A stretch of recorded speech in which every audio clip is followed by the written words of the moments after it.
Hello student and parents, मैं मोनिका अपने podcast the future thinking of Bharat में आपका फिर से स्वागत करती हूँ। मैं आज आप सबके साथ अपने पॉडकास्ट के बारे में कुछ बातें शेयर करना चाहती हूँ। जैसे कि मैंने अपने फर्स्ट पॉडकास्ट में अपने पॉडकास्ट के एम को आप सबके साथ शेयर किया था। जैसे कि मैंने उसमें बताया था कि मैं अपने पॉडकास्ट के माध्यम से अपनी कंट्री के फ्यूचर यानी कि हमारे स्टूडेंट्स के थॉट्स को आप सबके साथ शेयर करना चाहती हूँ। मैं अपने पॉडकास्ट के माध्यम से एक ऐसा प्लेटफॉर्म स्टूडेंट को प्रोवाइड करना चाहती हूँ जिससे मैं अपने थॉट्स को ओपनली शेयर कर सके। इससे उन बच्चों का कॉन्फिडेंस लेवल तो अप होगा ही, इसके साथ ही वो अपने फ्यूचर के लिए भी मोटिवेट रहेंगे और भी दूसरे बच्चों के लिए एक प्रेरणा भी बनेंगे। जैसा कि हम सब जानते हैं कि आज सीबीएसई बोर्ड ने स्टूडेंट्स, पेरेंट्स और स्कूल्स को पॉडकास्ट के माध्यम से एजुकेट करने का डिसीजन लिया है। मुझे ये पढ़कर अपने पॉडकास्ट के लिए बहुत प्राउड फील हुआ कि सीबीएसई बोर्ड ने मेरे पॉडकास्ट के एम को अपने सिलेबस का हिस्सा बनाने का डिसीजन लिया। लेकिन मुझे यहाँ पर एक डिफरेंस देखने को मिला कि सीबीएसई बोर्ड ने 9th to 12th तक के बच्चों को पॉडकास्ट के लिए कंसीडर किया है, जबकि मैंने अपने पॉडकास्ट में हर स्टूडेंट को कंसीडर किया है जो कॉन्फिडेंट से अपने एक्सपीरियंस को हमारी ऑडियंस के साथ शेयर कर सके और दूसरे बच्चों के लिए प्रेरणा बन सके। और जैसा कि आपने देखा कि मैंने अपने पॉडकास्ट में 4th क्लास से लेकर 10th क्लास तक के बच्चों को इनवाइट किया है और इसके लिए आप सब ने मुझे बहुत सपोर्ट किया है। उसके लिए आप सबका बहुत बहुत धन्यवाद। तो आज की हमारी गेस्ट है रिदम, जो एक क्लास 10th की स्टूडेंट है। तो चलिए इनके साथ स्टार्ट करते हैं अपना आज का podcast. Hello Rhythm. Hello. Welcome to the future thinking of Bharat show. Thank you ma'am. How are you? I am fine. अभी मौसम अच्छा चल रहा है हमारे यहाँ पर। ओके। रिदम, आप अपने बारे में हमारी ऑडियंस को कुछ बताइए। मेरा नाम रिदम है, जैसे आप सब जानते हैं। मैं क्लास 10th में पढ़ती हूँ। मैं जयपुर से हूँ अभी। और मेरी फैमिली में अभी तो 6 लोग हैं, मेरे को इंक्लूड करके। ओके रिदम, जैसे कि आपने बताया आप जयपुर से बिलोंग करते हो। Jaipur is the most beautiful city, तो आप हमारी ऑडियंस को जयपुर के बारे में कुछ बताइए। Jaipur is also known as pink city worldwide, अब सब हम जानते हैं। यहाँ पर कई सारी हिस्टोरिकल जगह भी है, जैसे कि नाहरगढ़ किला है, सिटी पैलेस है, बहुत सारे, और हवा महल है, जल महल है, बहुत सारी चीजें। ओके रिदम, आपका नाम एक बहुत यूनिक नेम है। एक्चुअली मैंने जब पहली बार आपका नाम सुना मुझे म्यूजिकल फीलिंग आई। तो आप अपने नाम के बारे में बताइए कि आपका नाम किसने रखा। और मेरा नाम जो कि रिदम है, तो इसका मतलब होता है म्यूजिकल फ्लो। अब ओके ये इसको हम बेस्ट डिस्क्राइब कर सकते हैं, जैसे अपनी हार्ट बीट होती है, तो ओके उसका म्यूजिकल फ्लो होता है एक बीट्स, ओके कॉन्ट्रैक्शन और रिलैक्सेशन, तो वो म्यूजिकल फ्लो है एक। तो फ्लो को रिदम कहते हैं। और मेरा नाम मेरे पापा ने रखा है, क्योंकि मेरे भैया का नाम भी म्यूजिक से रिलेटेड है, झनकृत। तो ओके झनकृत का मतलब झनकार से कृत। रिदम, आप एक स्टूडेंट हो, तो ऑब्वियसली हम स्कूल में तो पढ़ते ही हैं, लेकिन आपको स्कूल के बाहर क्या पढ़ने में मजा आता है? स्कूल के बाहर जैसे नॉर्मली हमारी लाइफ में जो चल रहा है, जो हमको नहीं पता है, ओके हमारे सराउंडिंग में क्या चल रहा है, जैसे हमारे देश में क्या चल रहा है, कई सारी चीज़ें होती है, कई सारे केसेस होते हैं, कई सारे पॉलिटिशियन चीज़ें हो जाती है, वो देखने में मज़ा आता है।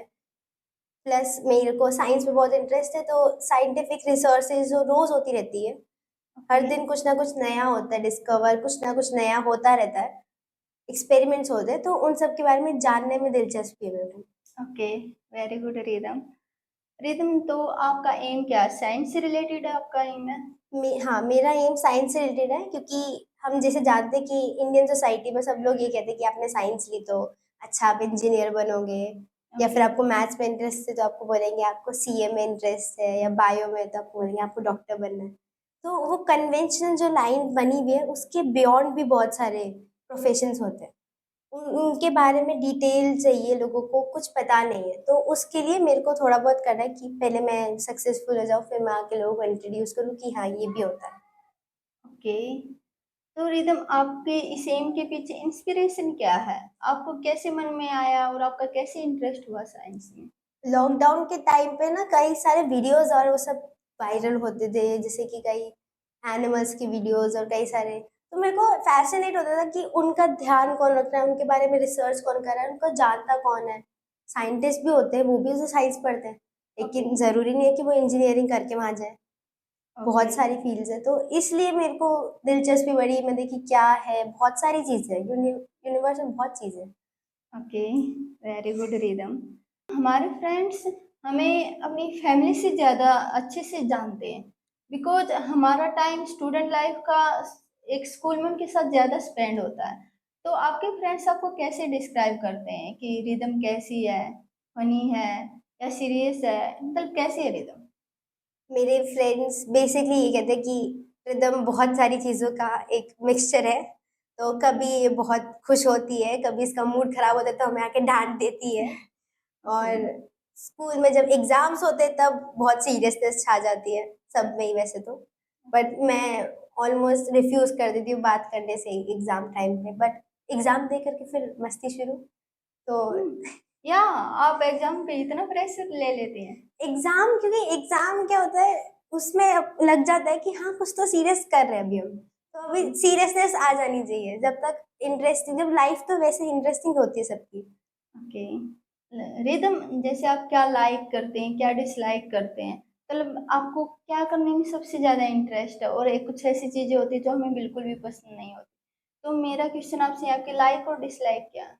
मेरी कई सारी, मेरे को हॉबीज बोलना चाहूंगी मैं कि मेरी हॉबीज बहुत सारी, जैसे मेरे को आर्ट्स में मजा आता है, मेरे को स्विमिंग भी करने में बहुत इंटरेस्ट है, मेरे को डांस करना बहुत अच्छा लगता है। क्योंकि जब भी मेरी तबीयत खराब होती है या फिर थोड़ा मेरा लो हो जाता है ना, तो मैं डांस करती हूँ तो मैं बहुत एनर्जेटिक फील करती हूँ। ओके, जबकि बाकी लोग कहते हैं कि उनको थोड़ा थकान एक्स्ट्रा हो जाती है डांस करने से, बट मेरे को लगता है कि मैं चार्ज हो गई, बैटरी चार्ज हो गई। और म्यूजिक में मैं गिटार बजाती हूँ। ओह, तो रियली? तो मैं ओके, गिटार के साथ सिंगिंग और सब प्रेफर करके आराम से हम लोग, तो मैं ऑल इन वन काम कर सकती हूँ। ओके, फिर मैंने अभी रिसेंटली, मेरे को अभी एक शौक जगा है पोएट्री, और इंग्लिश पोएट्री और हिंदी पोएट्री दोनों। ओके, शायरी तो क्या, कविताएं।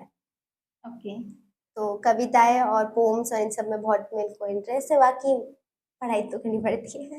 ओके, या और मैं बैडमिंटन प्लेयर भी रही। ओके, जैसे कि, और ये तो चलो आपके लाइक हो गए, और डिसलाइक? डिसलाइक्स ज्यादातर वही हो सकते हैं कि फ्री टाइम, ओके, जब कुछ करने को नहीं है, अब रात में हम कुछ कर नहीं सकते। मानो अगर रात में नींद नहीं आ रही, हम्म, तो उस टाइम पे हम कुछ नहीं कर सकते। ना हम ओके, गाना गा सकते, ना हम नाच ओके, सकते, ना हम कुछ कर सकते। तो इस टाइम पे सबसे ज्यादा बोरियत होती है फील, कि क्यों है। तो ये बहुत डिसलाइक होता है कि बोर होने से मजा नहीं आता। एक्चुअली आप, चलो आपने बताया कि आप बोर हो जाते हो, बट रात भी हमारा एक माइंड फ्रेश करने का एक अच्छी चीज़ है, बिकॉज हाँ, उस टाइम पे हमें नींद आती है, और नींद लेने से आप दोबारा से सुबह मॉर्निंग में दोबारा से फ्रेश हो जाते हैं। और जैसे कि आपने बताया कि बहुत सारी हॉबीज हैं, तो आपको वो फ्रेश माइंड से और करने में ज़्यादा मज़ा आता है। ओके, जैसे रिदम, अगर आपका कोई फ्रेंड आपको अपना होमवर्क करने के लिए बोले तो आपका क्या रिएक्शन होगा? मैं मना कर दूंगी। मैं बोलूँ कि मैं अपना काम दे सकती हूँ, तुम कॉपी कर लो, लेकिन मैं कर नहीं सकती क्योंकि राइटिंग भी डिफरेंस है। ओके, प्लस मेरे को मेहनत मेरे लिए ही करनी है अभी। ओके, रिदम जैसे कि हमारे फ्रेंड्स का कोई प्रेशर, कुछ प्रेशर भी होते हैं हमारे ऊपर, जैसे वो बोलते हैं कि आप भी हमारे साथ किसी चीज़ में पार्टिसिपेट करो, हमारे साथ घूमने चलो, या हमारे साथ यहीं गेम खेलो। तो आप फिर उस प्रेशर को कैसे हैंडल करते हो?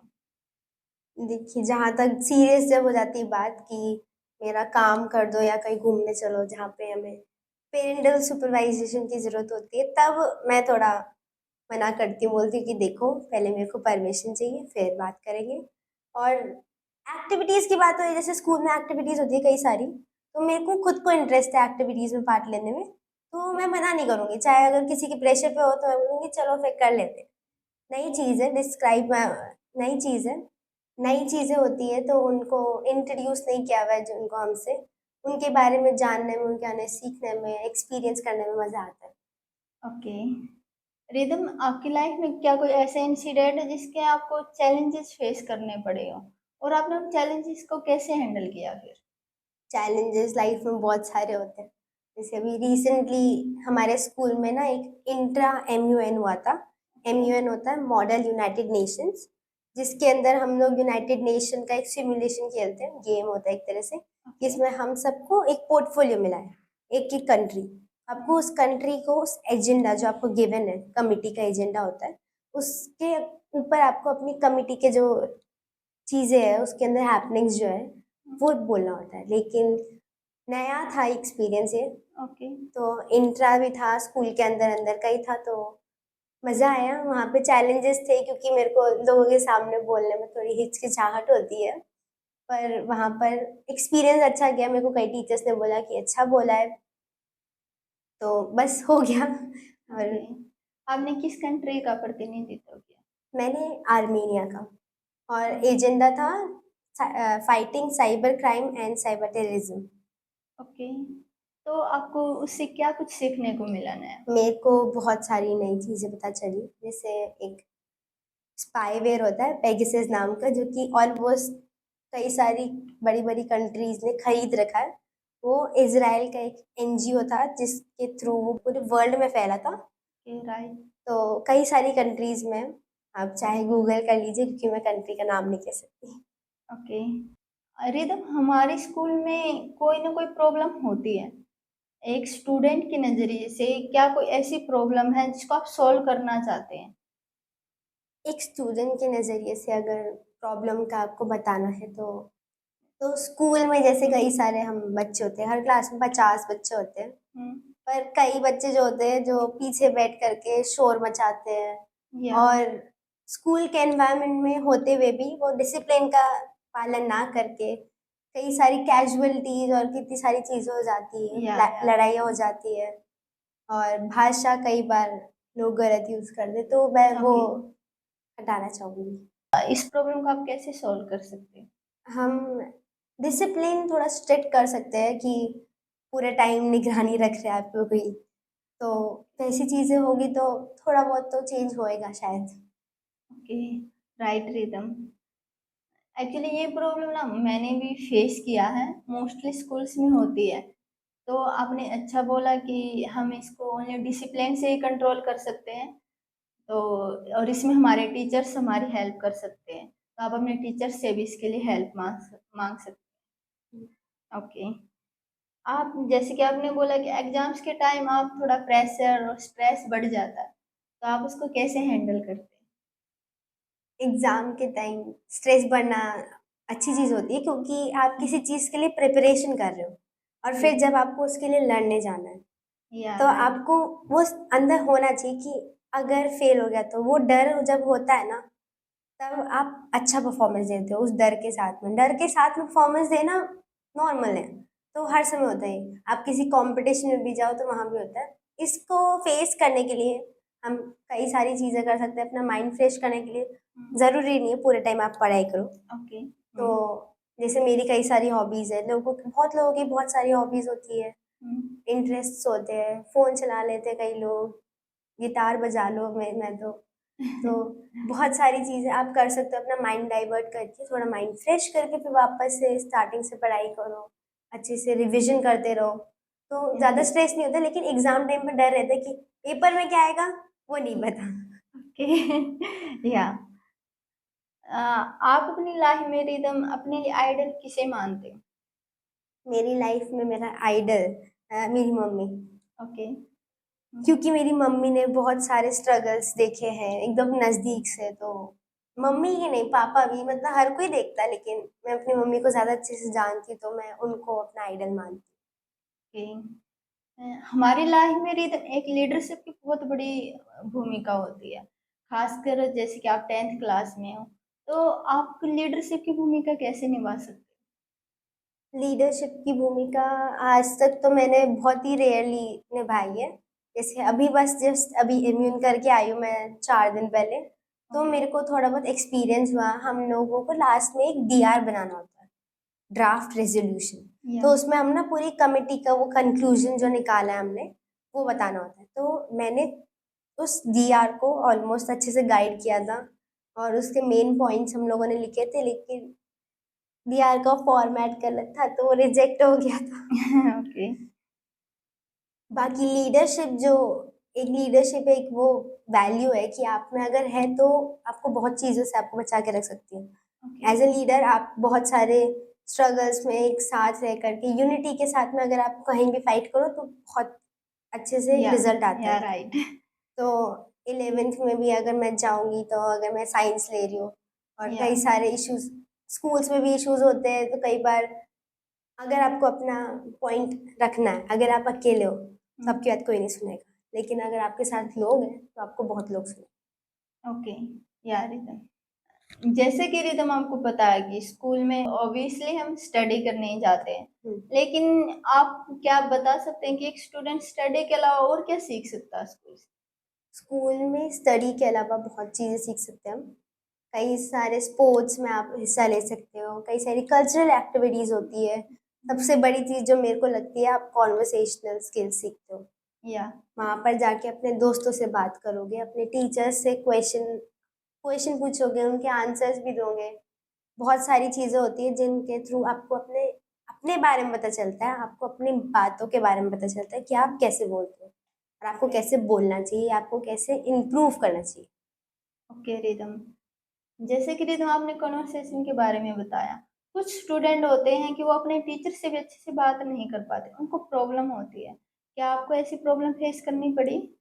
मेरे को स्टार्टिंग में ऐसी कई सारी सिचुएशंस फेस करनी पड़ी, लेकिन टाइम के साथ में बार बार ट्राई करेंगे ना तो उससे आपको एक्सपीरियंस एक्सपीरियंस के साथ में सब चीज़ सही हो जाती है।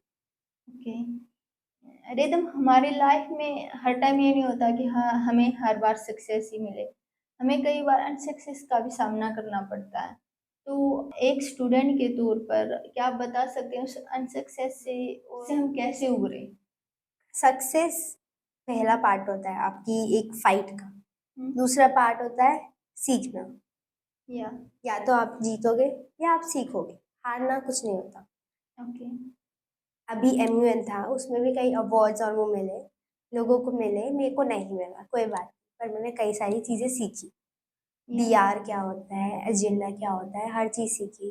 कम्युनिटी में प्रोसेस कैसे चलती है, कैसे कैसे बोलना है, वो सब सीखा। या हर चीज़ का एक पॉजिटिव पहलू भी होता है। हम वो अलग बात है कि हमारा एक होता है कि हम लोग नेगेटिव पे पहुंच जाते हैं, पर हर चीज़ की पॉजिटिव चीज़ भी होती आपने इस अनसक्सेस को एक वे बनाया कुछ नया सीखने का, और आपने बताया भी आपको बहुत कुछ सीखने को मिला। वाह, वेरी नाइस। हिस्ट्री में हमारे में कोई ना कोई एक आदमी ऐसा होता है कि हाँ हमें ये बहुत पसंद है, और हमें इससे अगर मिलते तो हम इससे क्या बातें करते, कैसा बिहेव करते।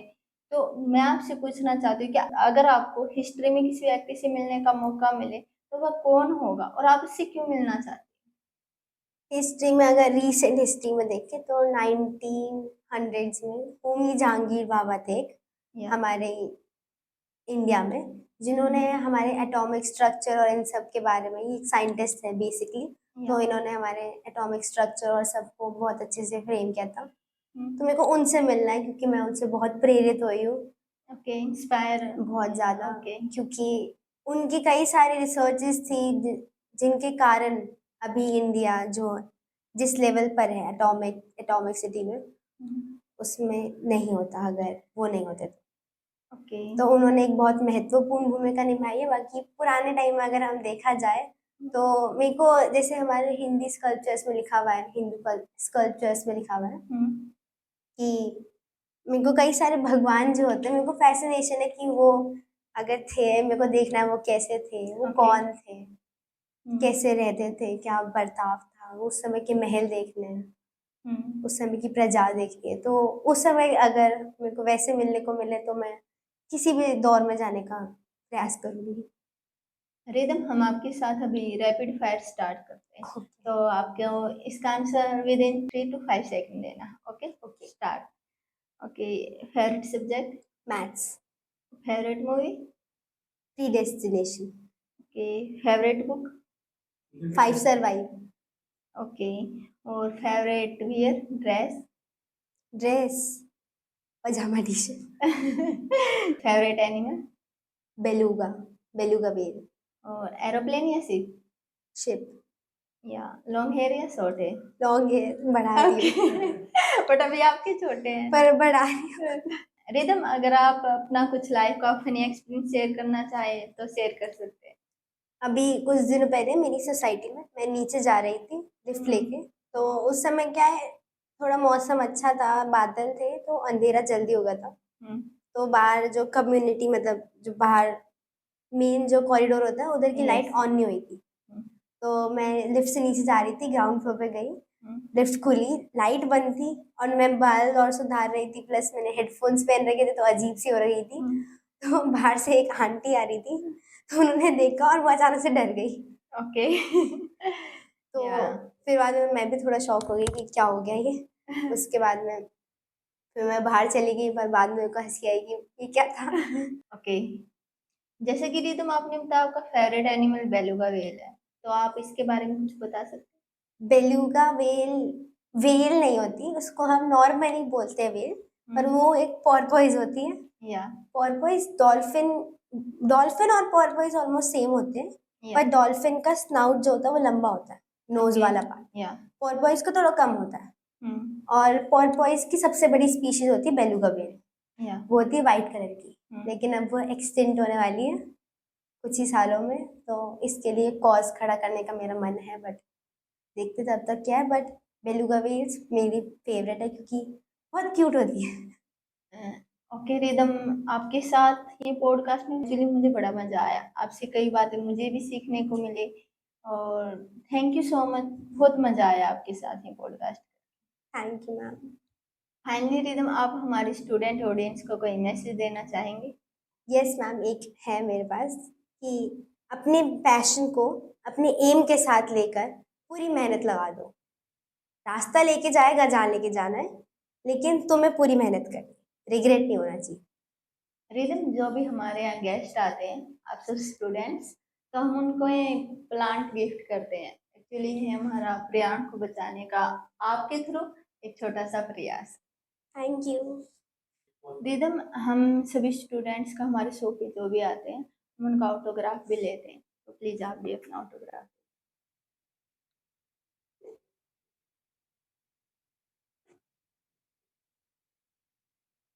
Once again thank you so much Rhythm for coming in our show. Welcome ma'am. बाकी थैंक यू मेरे को आपको बोलना चाहिए, क्योंकि इतना अच्छा पॉडकास्ट जिसमें आप मेरे को लेके आए हो, the future thinking of Bharat, आपने मेरे को इतना वैल्यूएबल समझा, उसके लिए थैंक यू।